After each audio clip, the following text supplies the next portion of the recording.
Hoy les voy a enseñar a preparar unas hamburguesas veganas, sin gluten, súper fáciles y rápidas para un almuerzo liviano y saludable. Si te gusta la receta, no te olvides de dejar un me gusta. Para comenzar vamos a picar una cebolla pequeña. También pueden usar, si no les gusta la cebolla, puerro o pueden usar ajo.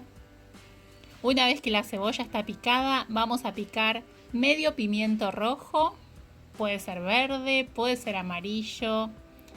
Y cuando tenemos todo picadito, vamos a calentar una sartén con un poquito de aceite y vamos a cocinar esta cebolla y este pimiento.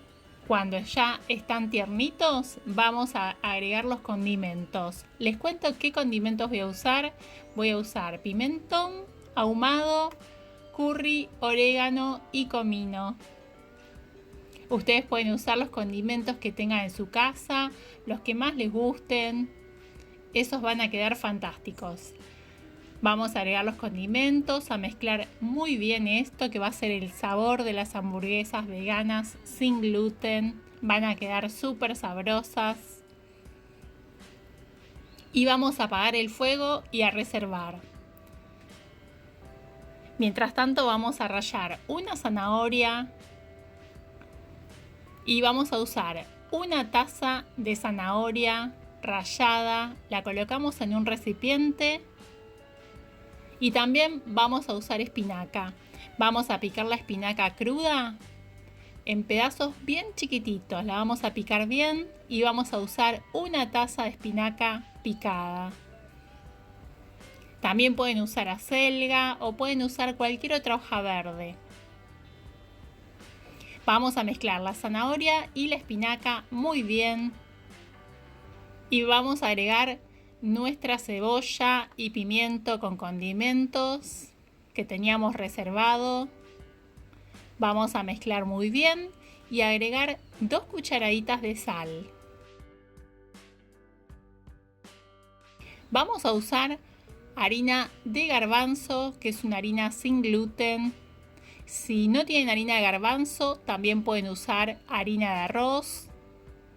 Vamos a ir agregando la harina de a poco, porque queremos que se integren bien las verduras con la harina.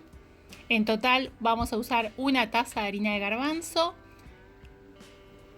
Y una vez que formamos una pasta, así como esta, vamos a dejar reposar por aproximadamente 15 minutos. 15 minutos después, la preparación nos quedó mucho más firme. Vamos a usar una harina para empanar. En este caso estoy usando harina de mandioca tostada, saborizada, que aquí en Brasil se conoce como farofa. Se vende en el supermercado, es muy rica. Si no tienen harina de mandioca, pueden usar semillas trituradas, las semillas que más les gusten, o cualquier harina de empanar sin gluten. Bueno, armamos las hamburguesas, el tamaño que les guste, las pasamos por la harina de empanar para que queden las hamburguesas más crocantes. ¿Y cómo las vamos a cocinar? Se pueden cocinar a la sartén o al horno. En este caso yo las voy a hacer al horno. Voy a precalentar el horno, más o menos 200 grados. Cuando el horno esté caliente, las voy a cocinar 5 minutos de un lado aproximadamente. Las saco del horno 5 minutos después, las doy vuelta y las cocino 5 minutos más. Se pueden congelar y descongelar fácilmente. Son súper sabrosas. Tienen que probar esta receta de hamburguesa vegana, sin gluten. Y cuando hagan esta receta en su casa, me cuentan en los comentarios cómo les quedó.